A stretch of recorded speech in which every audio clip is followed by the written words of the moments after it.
Hello,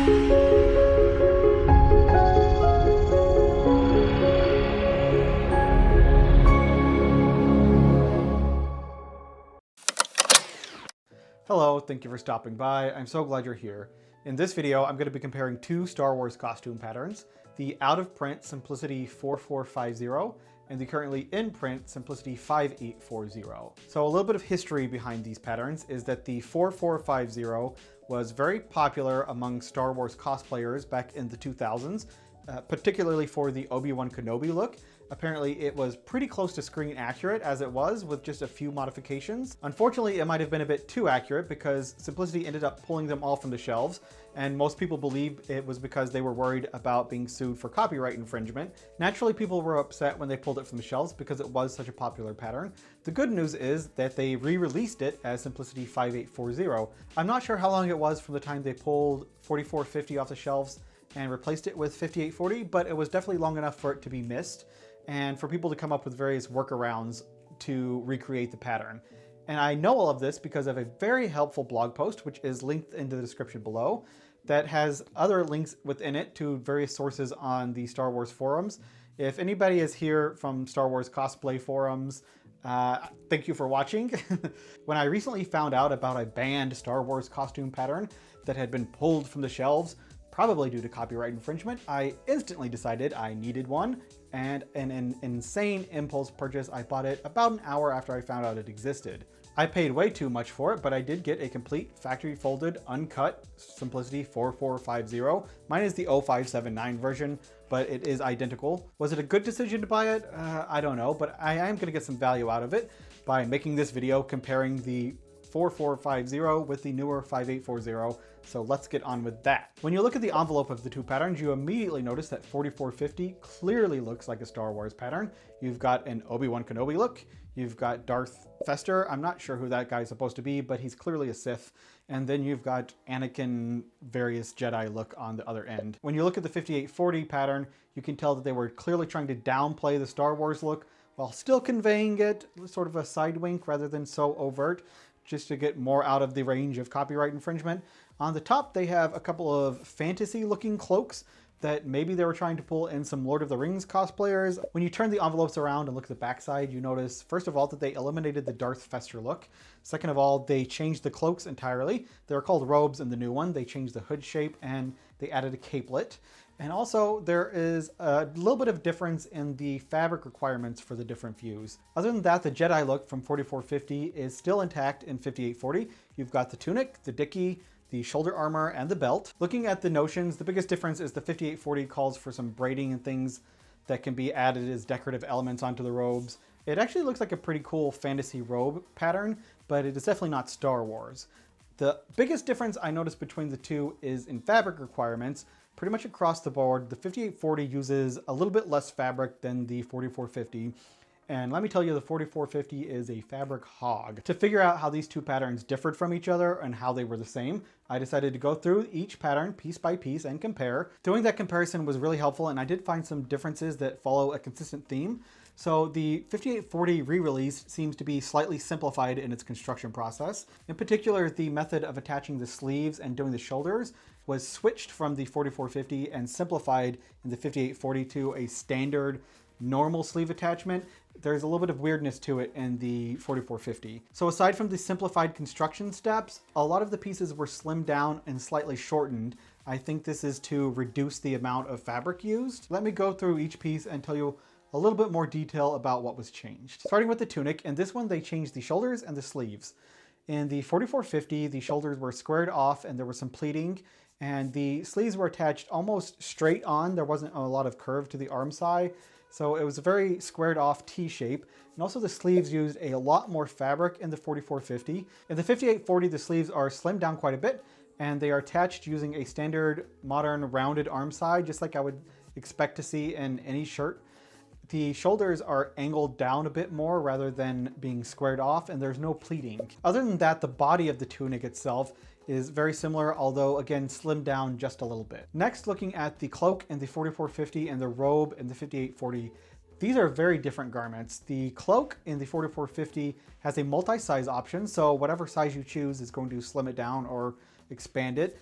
The 5840 robe is one size. There's no size adjustment to it, which is a big issue. For the shoulders on the cloak and the 4450, they were done the same way as the tunic, and the 5840 made the exact same changes. They sloped the shoulders, removed the pleating, turned it into a standard rounded arm side, and thinned down the sleeve. 4450 uses two separate pieces, one for the front and one for the back. And the back piece has a different shape to it than the front piece, so that's going to pull it and give it a little bit more shape. The 5840 uses one piece for the front and back, so they are both the same shape. And you just sew a center back seam on the back piece. You leave the front open, obviously, but it is going to change the shape a little bit. And again, this is just a little bit slimmed down and shorter of a cloak. Another big difference in 5840 is the hood. 4450, you get the rounded sort of cowl hood, and the 5840 adds the extra end that hangs off the back. I don't know what to call that. You could easily just draw a rounded line and cut off that back part, so that wouldn't be too hard to change. If you are making the 5840 cloak, it's not going to be that big of a difference, but I really think the 4450 cloak is just a much nicer pattern. Moving on to the Dickie, these two patterns are very, very similar in both of them. The main difference is that the 5840 actually gives you more multi-size options in this one, rather than the 4450, mostly in the width of it. Looking at the shoulder armor, these are kind of different pieces. The 4450 is more square and it's longer. The 5840 is sort of a rounded off shape more, and it's shorter. It would be easy to modify the 5840 to extend the length, and then you could get the same look that you get from the 4450. This might just be a matter of preference, but even when you look at the pattern art in the 4450, the shoulder armor extends like down almost to the knees, and in the 5840, it stops at the belt. So that brings us to the belt, and there's some big differences between these two pieces. The 5840 has rounder ends, which keeps in theme with the rounder shoulder armor, and it has ties at the end to tie it off, which is very different from the 4450. The front is closed using Velcro, and it is squared off at the ends. That's all the pieces that I can compare pattern to pattern. Like I said, the 4450 has this Darth Fester look with an overlay in the front, and that was completely eliminated in the 5840, so I can't really compare. And then sort of a capelet and some braiding and things were added in the 5840, which is a completely different look. All of the pattern pieces that I compared were similar enough that it made me think that they used the 4450 pattern to make the 5840. They just added some modifications, so it wasn't a complete redraft. And at the end of the day, I think they will produce very, very similar costumes. I really wanted to come out of this saying that the 4450 was a much better pattern, and I wasn't an idiot for spending so much money on it, but that is unfortunately not the conclusion I have come to. The 5840 is a really good substitute for it. It is not exactly the same, but the changes made to it seem to be fairly intelligent and seem to be beneficial for most sewists. That being said, it would be very easy to modify the 5840 into being more like the 4450 pattern, mostly in squaring off the tunic sleeves and changing that construction a little bit to give it a more screen accurate look. After comparing the two patterns, I decided to use the 4450 to make my costume out of, because I want to get as much value from it as I can. I have cut it out to the extra large size so I can preserve all the different sizes, because it is a hard to find pattern. And I am tracing out the medium size so that once I am done tracing the pattern off, I can put it away and preserve it, and I will have a copy of the 4450 with every size range available on it, which may come in handy at some point. It's just a nifty thing to keep. I've already started my costume. I have all the fabric and supplies I need, and the pieces for the tunic are cut out of this sort of beige reflective fabric. This is the sleeve to give you an idea of how enormous the sleeves are on this tunic.